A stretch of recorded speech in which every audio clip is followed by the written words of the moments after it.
ಎಲ್ಲರಿಗೂ ನಮಸ್ಕಾರ. ಇವತ್ತು ಈ ಥರದ ಕಪ್ಪು ಬಾಳೆಹಣ್ಣು ಇರ್ತದೆ ನೋಡಿ, ಅದನ್ನು 6 ತಿಂಗಳವರೆಗೆ ಸ್ಟೋರ್ ಮಾಡೋದು ಹೇಗೆ ಅಂತ ನಿಮಗೆ ತೋರಿಸ್ತೇನೆ. ಇದಕ್ಕೆ ಫ್ರಿಡ್ಜ್ ಎಲ್ಲ ಬೇಕಾಗಿರುವುದಿಲ್ಲ. ನೋಡಿ, ಈ ಥರದ ಕಪ್ಪು ಬಾಳೆಹಣ್ಣಿದ್ರೆ, ತೀರಾ ಕಪ್ಪಾಗಿದ್ರೆ ತಿನ್ನಲಿಕ್ಕೂ ಯಾರೂ ಇಷ್ಟಪಡೋದಿಲ್ಲ. ಸಿಪ್ಪೆ ತೆಗೆದ್ರು ನೋಡಿದರೆ ಒಳಗಡೆ ಚೆನ್ನಾಗಿರ್ತದೆ, ಹೊರಗಿಂದ ಮಾತ್ರ ಅದು ಕಪ್ಪಾಗಿರ್ತದೆ, ಯಾರಿಗೂ ಇಷ್ಟ ಆಗೋದಿಲ್ಲ ನೋಡಿ. ಮತ್ತು ಈಗ ಬೇಸಿಗೆ ಕಾಲದಲ್ಲಿ ಮಂಗಳ ಕಾರ್ಯಗಳು ತುಂಬಾ ಇರ್ತವೆ. ಆವಾಗೆಲ್ಲ ನಾವು ಜಾಸ್ತಿ ಬಾಳೆಹಣ್ಣೆಲ್ಲ ತಂದಿರ್ತೇವೆ ನೋಡಿ. ಆವಾಗ ಸೆಕೆಗೆ ಬಾಳೆಹಣ್ಣು ಬೇಗನೆ ಕಪ್ಪಾಗಿರ್ತದೆ. ಮತ್ತು ಆ ಕಪ್ಪಾದ ಬಾಳೆಹಣ್ಣನ್ನು ಯಾರೂ ಉಪಯೋಗಿಸುವುದಿಲ್ಲ. ಅದಕ್ಕಾಗಿ ಇದಕ್ಕೊಂದು ಒಳ್ಳೆಯ ಉಪಾಯ ನಿಮಗೆ ಹೇಳ್ತೇನೆ.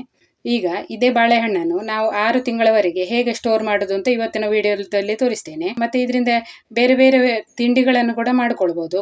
ಸಿಪ್ಪೆ ಬಿಡಿಸಿ ನೋಡುವಾಗ ನೋಡಿ ಎಷ್ಟು ಬೆಳ್ಳಗಿದೆ ನೋಡಿ, ಒಳಗೆ ಅದು ಚೆನ್ನಾಗಿರ್ತದೆ. ನಿಮಗೆ ಕಪ್ಪಾಗಿದ್ದ ಬಾಳೆಹಣ್ಣಾದರೆ ನೀವು ವೇಸ್ಟ್ ಮಾಡದೆ ಈ ಒಂದು ರೆಸಿಪಿಯನ್ನು ಖಂಡಿತ ಮಾಡಿಕೊಳ್ಳಿ.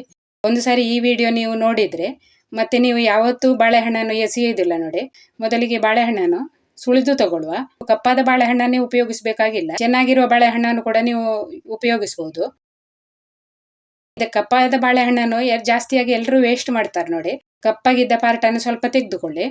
ಮತ್ತೆ ಈ ತರ ಕಟ್ ಮಾಡಬೇಕು ನೋಡಿ. ಇದೇ ತರ ರೌಂಡ್ ಕಟ್ ಮಾಡಬೇಕಾಗಿಲ್ಲ, ನೀವು ಉದ್ದಕ್ಕೆ ಕಟ್ ಮಾಡಿದ್ರು ಆಗ್ತದೆ. ನಾನು ಈ ತರ ಕಟ್ ಮಾಡ್ತಿದ್ದೇನೆ. ತೆಳ್ಳಗೆ ಇದನ್ನು ಕಟ್ ಮಾಡಬೇಕು. ಮಕ್ಕಳಿಗಂತೂ ಈ ತರದ ಬಾಳೆಹಣ್ಣು ಕೊಟ್ರೆ ಅವರು ತಿನ್ನೋದೇ ಇಲ್ಲ ನೋಡಿ. ಇದೇ ಬಾಳೆಹಣ್ಣನ್ನು ಅವರಿಗೆ ತಿನ್ನಿಸೋ ಒಂದು ಉಪಾಯ ನಿಮಗೆ ಹೇಳಿಕೊಡ್ತಾ ಇದ್ದೇನೆ. ಮತ್ತೆ ಇದು ಕಪ್ಪು ಇದ್ದದನ್ನೆಲ್ಲ ತೆಗೆದುಕೊಳ್ಬೇಕು. ಈ ತರ ತೆಗಿಬೇಕು ನೋಡಿ, ನೋಡ್ಲಿಕ್ಕೂ ಚೆನ್ನಾಗಿ ಕಾಣ್ತದೆ. ಈಗ ನಾನು ಇದನ್ನೆಲ್ಲವನ್ನು ಕಟ್ ಮಾಡಿ ತಗೊಳ್ತೇನೆ. ಈಗ ಎಲ್ಲ ಬಾಳೆಹಣ್ಣನ್ನು ಕಟ್ ಮಾಡಿ ತಗೊಂಡಿದ್ದೇನೆ. ಈಗ ಈ ಬಾಳೆಹಣ್ಣನ್ನು ಒಂದು ತಟ್ಟೆಯಲ್ಲಿ ನೀವು ಇಡಬೇಕು. ಅದು ಹತ್ರ ಜೋಡಿಸಿ ಇಡಬೇಕು ನೋಡಿ. ಒಂದರ ಮೇಲೆ ಒಂದು ಇಡುದಲ್ಲ, ಹತ್ರ ಇಡುದು ಒಂದೊಂದಾಗಿ ಇಟ್ಟುಕೊಳ್ಬೇಕು ಈ ತರ. ಮತ್ತೆ ತಟ್ಟೆಯನ್ನು ನೀವು ಬಿಸಿಲಲ್ಲಿ ಇಡಬೇಕು. 5 ಬಿಸಿಲಾದ್ರೂ ತಾಗಬೇಕು ಇದಕ್ಕೆ. ತೀರಾ ಕಪ್ಪಾದ ಬಾಳೆಹಣ್ಣು ಒಂದೇ ದಿನದಲ್ಲಿ ಒಣಗದಿದ್ರೆ ಮರು ದಿವಸಕ್ಕೆ ಅದಕ್ಕೆ ಬೂಸ್ಟ್ ಬರ್ತದೆ. ಅದಕ್ಕಾಗಿ ಏನು ಉಪಾಯ ಮಾಡೋದು ಅಂತ ಹೇಳ್ತೇನೆ. ಒಂದೇ ದಿವಸದಲ್ಲಿ ಒಣಗಿಸುವುದಿದ್ರೆ ಆಗ್ಬೋದು, ಅಂದರೆ ಸರಿಯಾಗಿ ಬಿಸಿಲೆಲ್ಲ ಇದ್ದರೆ ಬೇಗ ಒಣಗಿ ಬಿಡ್ತದೆ. ಬಿಸಿಲೆಲ್ಲ ಇಲ್ಲ, ಮೋಡ ಆಗಿದ್ರೂ ಕೂಡ ನೀವು ಇದನ್ನು ಹೇಗೆ ಒಣಗಿಸಬಹುದು ಅಂತ ನಾನು ತೋರಿಸ್ತೇನೆ. ಈಗ ಮೊದಲಿಗೆ ಒಂದು ಇಲ್ಲಿ ಇಡ್ಲಿ ಪಾತ್ರೆಯನ್ನು ತಗೊಂಡಿದ್ದೇನೆ, ಅದರಲ್ಲಿ ನೀರು ಹಾಕಿದ್ದೇನೆ. ಈಗ ಒಂದು ಪ್ಲೇಟನ್ನು ಇಡಬೇಕು. ಅದರಲ್ಲಿ ಒಂದು ಕಾಟನ್ ಬಟ್ಟೆಯನ್ನು ಹಾಕಬೇಕು.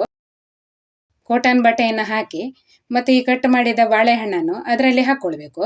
ಈ ತರ ಮಾಡೋದ್ರಿಂದ ಈ ಬಾಳೆಹಣ್ಣು ನೀವು ಬಿಸಿಲಲ್ಲಿ ಒಣಗಿಸಿದ್ರೆ ಒಂದೇ ದಿನದಲ್ಲಿ ಚೆನ್ನಾಗಿ ಒಣಗಿರ್ತದೆ. ಹೊರಗಡೆ ಜಾಸ್ತಿ ಬಿಸಿಲು ಇಲ್ಲದಿದ್ರೂ ನೀವು ಇದನ್ನು ಒಣಗಿಸಿಕೊಳ್ಳಿಕ್ಕೆ ಆಗ್ತದೆ. ಈಗ ನಾನು ಎಲ್ಲ ಬಾಳೆಹಣ್ಣನ್ನು ಇದರಲ್ಲಿ ಹಾಕಿದ್ದೇನೆ ನೋಡಿ. ಈಗ ಈ ಬಟ್ಟೆಯನ್ನು ಮುಚ್ಚುವ. ಇದನ್ನು ಗ್ಯಾಸ್ ಮೇಲೆ ಇಟ್ಟು ಸ್ವಲ್ಪ ಬಿಸಿ ಮಾಡಬೇಕು. ನೀರು ಬಿಸಿಯಾದ ಆ ಬಿಸಿಗೆ ಈ ಬಾಳೆಹಣ್ಣು ಸ್ವಲ್ಪ ಬಿಸಿಯಾಗಿ ಬಿಡ್ತದೆ. ಆಮೇಲೆ ನೀವು ಇದನ್ನು ಒಣಗಿಸಬೇಕು. ಹಾಗಿದ್ರೆ ನಿಮಗೆ ಇದಕ್ಕೆ ಬೂಸ್ಟ್ ಎಲ್ಲ ಬರುವುದಿಲ್ಲ ನೋಡಿ. ಹಾಗೆ ನೀವು ಒಣಗಿಸ್ಲಿಕ್ಕೆ ಹಾಕಿದ್ರೆ ಒಂದು ಸ್ವಲ್ಪ ಕಲರ್ ಚೇಂಜ್ ಆಗ್ತದೆ ಅದರದ್ದು. ಈ ತರ ನೀವು ಶಾಖ ಕೊಟ್ಟು ಆಮೇಲೆ ನೀವು ಒಣಗಿಸಿದ್ರೆ ಒಳ್ಳೆಯ ಕಲರ್ ಬರ್ತದೆ. ನಾನು ನಿಮಗೆ ತೋರಿಸ್ತೇನೆ. ಈಗ ನಾನು ಮುಚ್ಚಳ ಮುಚ್ಚಿಟ್ಟು ಜಸ್ಟ್ ಒಂದು ಹಬೆ ಬಂದ ಹಾಗೆ ಗ್ಯಾಸ್ ಬಂದ್ ಮಾಡೋದು. ಇದನ್ನು ಬೇಯಿಸ್ತಾ ಇರುವುದಲ್ಲ. ಈಗ ನೋಡಿ ಒಂದು ಹಬೆ ಬಂದಿದೆ ನೋಡಿ. ಈ ತರ ಜಸ್ಟ್ ಬಿಸಿ ಆದ್ರೆ ಆಯ್ತು, ಅದು ಬೇಯಿಸುವ ಅಗತ್ಯ ಇಲ್ಲ. ಎಲ್ಲ ಬಾಳೆಹಣ್ಣು ಸ್ವಲ್ಪ ಬಿಸಿ ಆದ್ರೆ ಆಯ್ತು. ಹಬೆ ಚೆನ್ನಾಗಿ ತಾಗಿದೆ. ಇದಕ್ಕೆ ಬಿಸಿಲಲ್ಲಿ ಇಡಬೇಕು. ಪ್ಲಾಸ್ಟಿಕ್ ಮೇಲೆ ಒಣಗಿಸ್ಬೇಡಿ. ಈ ತರದ ಪ್ಲೇಟ್ ಇದ್ರೆ ಪ್ಲೇಟಲ್ಲಿ ಹಾಕಿ ಒಣಗಿಸಿ. ಯಾಕಂದ್ರೆ ಬಿಸಿಲಿಗೆ ಇಟ್ಟ ಹಾಗೆ ಸ್ಟೀಲ್ ಬೇಗನೆ ಬಿಸಿ ಆಗ್ತದೆ, ಮತ್ತೆ ಬೇಗನೆ ಇದು ಒಣಗಿ ಬರ್ತದೆ.